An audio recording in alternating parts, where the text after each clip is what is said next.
We'll proceed with the program. So the next speaker is Professor Giacinto Scolis from the US, and he will introduce us into an exciting new method of detecting circulating tumor cells. To draw a link a little bit for you, they are considered to be identical or similar to cancer stem cells.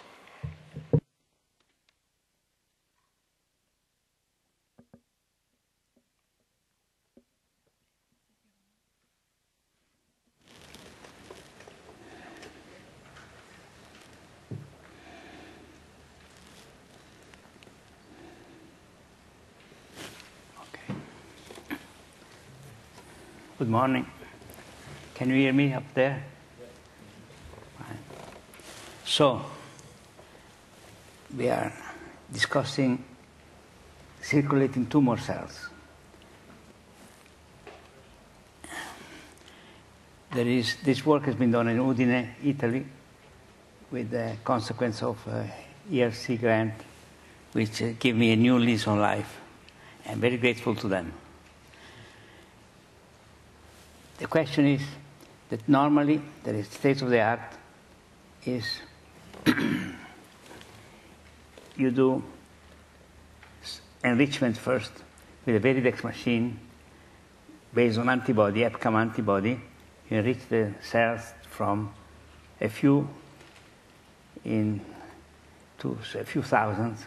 And then you go in with other antibodies to look for the character of tumor cells. But then the result of this is that you do very expensive analysis, because antibodies are expensive reagents. Actually, maybe not this expensive as Veridex makes them to be, but they're still expensive reagents.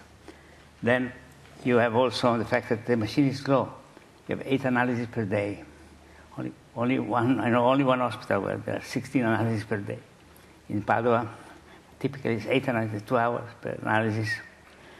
And it's 1 hour and a half or so, and that's not enough. You cannot do this very frequently. The idea here is that if you do frequently analysis of circulating tumor cells, and they happen to be proportional to the tumors, then you have a very good method to monitor chemotherapy, or any therapy you would like to do. But at present, it's done only 1 analysis or 2, for prognostic purposes. For instance,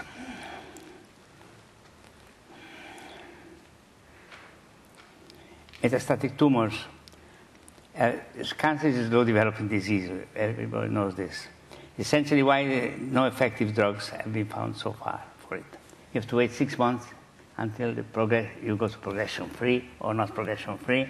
Basically, I had to learn this the hard way. A neighbor of mine got colon cancer. He was taken out cleanly, given chemotherapy, and then come back in 6 months. 6 months, he had already 3 cancers, 1 in the brain, 1 in the liver, and 1 in the stomach. It was gone 3 months later. And the chemotherapy was not even discussed. So the chemotherapy was inadequate, probably. On the other hand, if you have adequate chemotherapy, you verify it after 6 months, it's fine. But there's no way you can change it if it doesn't work. It shocks me, this situation. There's no way you can send away somebody 6 months, come back, say, congratulations, you're going to survive, or not, you're not going to die. There's no way to treat the patient, in my opinion. So Vanilli, I met him in Philadelphia a couple of years ago, and he convinced me that circulating tumor cells are indeed a good thing to do, because if you know the numbers, you can measure them. And for instance, for breast cancer, Massimo Cristofanilli has done quite extensive studies of it. You can decide if there are less than 5 on 7.5 centimeters of blood, was quite good correlation. You had survival double or so of the known. Well, if you had more than that, 5 was a really discriminating number, but clearly not satisfactory even. If you can do these prognostic tests, what's the point? Unless you can change the therapy. I found it was very unsatisfactory.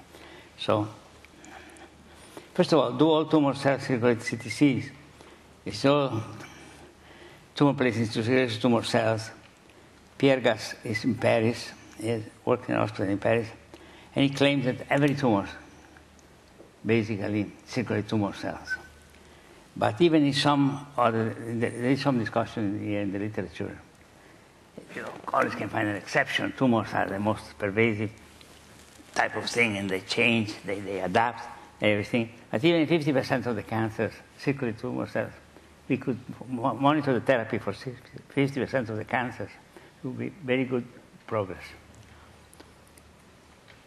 So here the presentation changes because it was done by a new student of mine here in front row.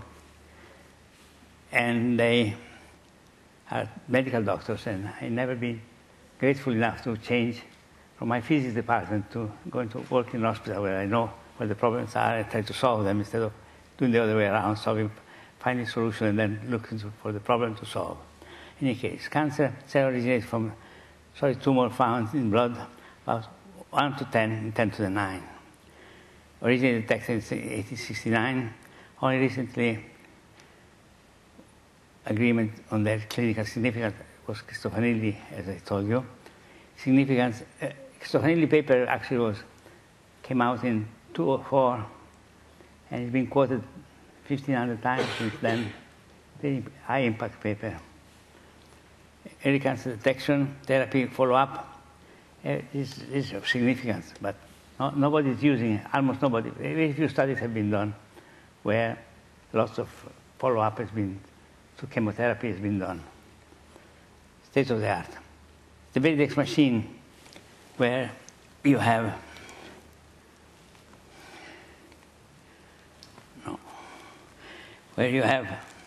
labeling methods based on EPCAM antibodies, and it's the only machine which is FDA approved. I don't see why, because I understand FDA has lots to do when you give drugs to a patient, but to approve a diagnostic method, it approves itself. If it's useful, if doctors are going to use it. If it's not useful, they're not going to use it, but that's my personal opinion. And it's very, this machine is the only one which is FDA approved, and it works. As I told you, 8 analyses per day, and each analysis costs $450. Very expensive.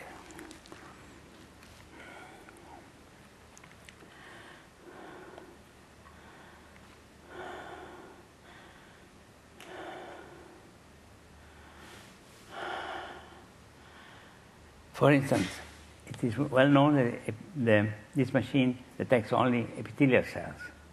Round cells, they are larger than the normal cells, and they've been selected by many people on the question of size. Some people are trying now to count tumor cells by selecting the size, but then, as you can see, you will miss stem cells of cancer, smaller cell. It's always an imperfect way. Also, other physical methods have been tried, electrical charge, which is very good because most cancer cells have negative surfaces, but still not perfect. So we thought metabolism-based approach was a good one. Now, why? Cancer is a disease which, by definition, undergoes transformation. Looking for a common ground, metabolism is the common ground that we are going to find. If you take a population of cells and you find in it that metabolism is this type, sugar that transforms it into lactose, you will be pretty sure that's a cancer cell. While if a normal cell, sugar goes to pyruvate, and it's much less acidic cells is formed. So from the acidic cells, you can now have a method to look for them. But even if you don't, what we did preliminary before we went to measure the presence of the cell with acidity, we had to make sugar fluorescent, give sugar to the cells and see how much was taken in and what type of reaction was there. So we did that. The Warburg effect is called. It's called glycolysis. well-known effect. I think it's more than 100 years old.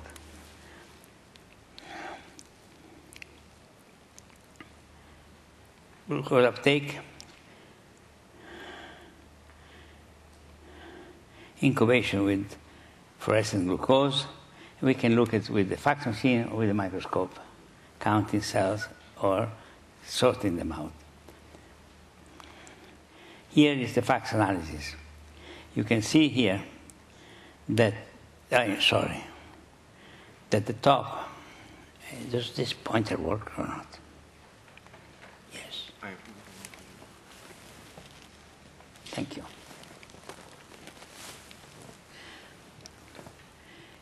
Quite clearly, this population of cells is taking up a lot of sugar, and this is the checkup. Normal cells, they don't.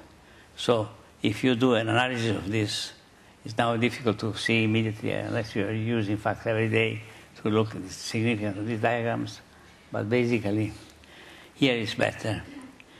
Here for two types of cancer cells, one type of cancer cells, you have the microscope settings, and the fax machine, you have this uptake, while for normal cell you have almost no uptake, very small uptake. So the bases are there for us to look for a method to count now. And we plan to, now have to stop telling you exactly what we do, because otherwise there is question with lawyers and patent things, but basically what we are doing is taking the acidity of the cells, which is going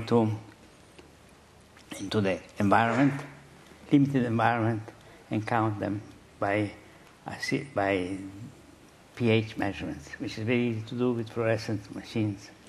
And now we do exactly that. I cannot discuss it, apparently.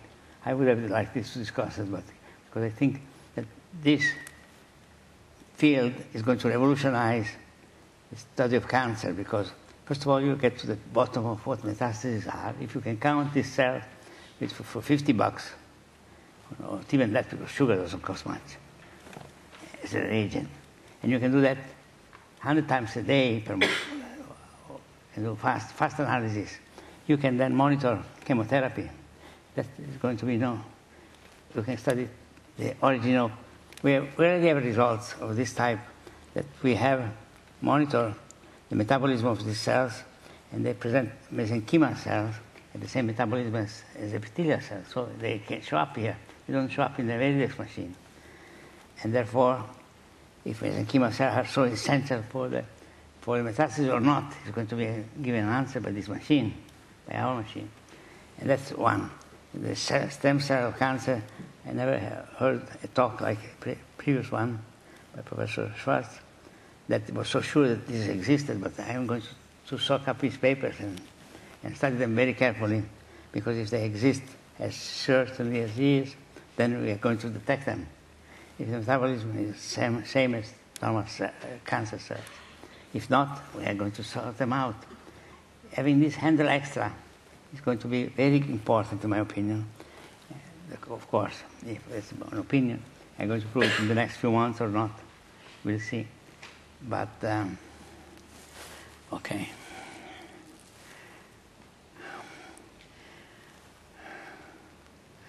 We had so far studied 4 cancer lines,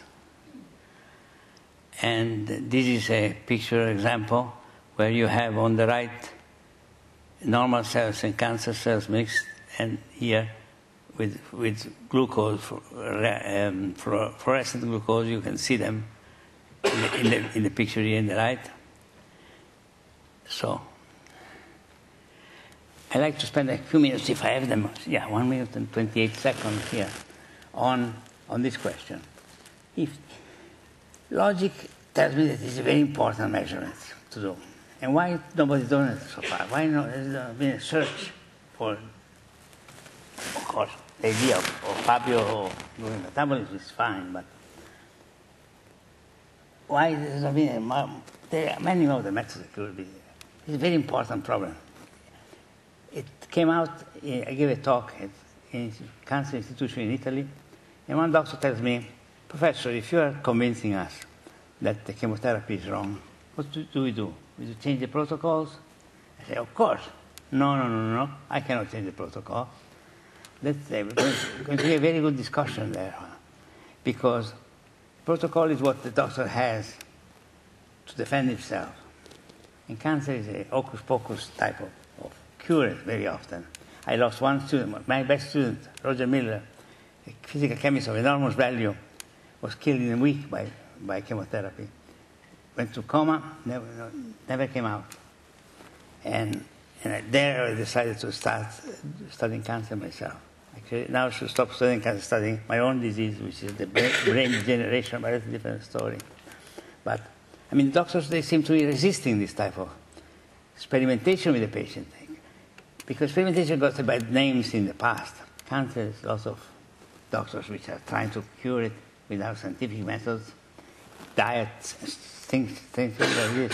But if you can really monitor the cells, and the cells are proportional to the tumors, some of them at least, in some tumors, then you have a real scientific way to do it. And why not to do it? Because the protocol exists for chemotherapy. Come on, give me a break. I told the doctor, scratch your head, you change the protocol. He left the room, angry almost to me. I don't understand this type of thing, but probably we'll have to change education for medical doctors.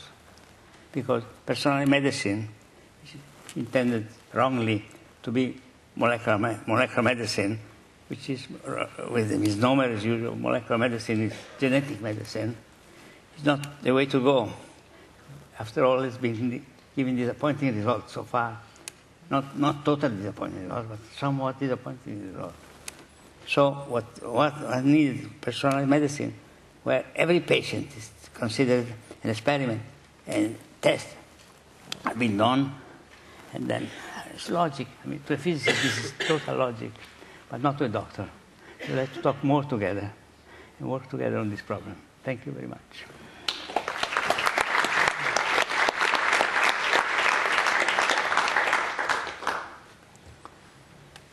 Yeah, thanks a lot for introducing us into this interesting concept. Are there questions from the audience? So thank you for the very interesting presentation. So do you know how early you could detect cancer cells with this method in the peripheral blood? So before tumors start to grow, because other imaging... Definitely. There is evidence already in the literature that if you have a metastasis already in, then you have circulating cancer cells even after an operation. For instance, suppose you have colon cancer, the tumor is taken out. If after that 15 days of settled down, the asymptote is going to be cancer cells in your blood, then you have metastasis going on. And now we are going to select a cohort of patients with already metastatic cancer proven and study only those to find out what the chemotherapy power to change is. Because we don't know how early not. Because I assume that as soon as you have, of course, if you have a tumor which is half a centimeter diameter, which is the minimum imaging can give you, you have a certain amount of cancer cells going to the blood. And now, if that tumor goes down to millimeter diameter, can you still see them? Probably yes. Depending how precisely you measure these cells. Depending how many mesenchymal cells come out of there, versus epithelial cell, because all the culture now, CTCs, is Veridex based. Veridex only sees the epithelial cells, and that's totally misleading in my opinion. Okay, I think we should proceed in the program because we are a little bit late. Every question else, I think Judge Shinto will be glad to serve you in any of the breaks.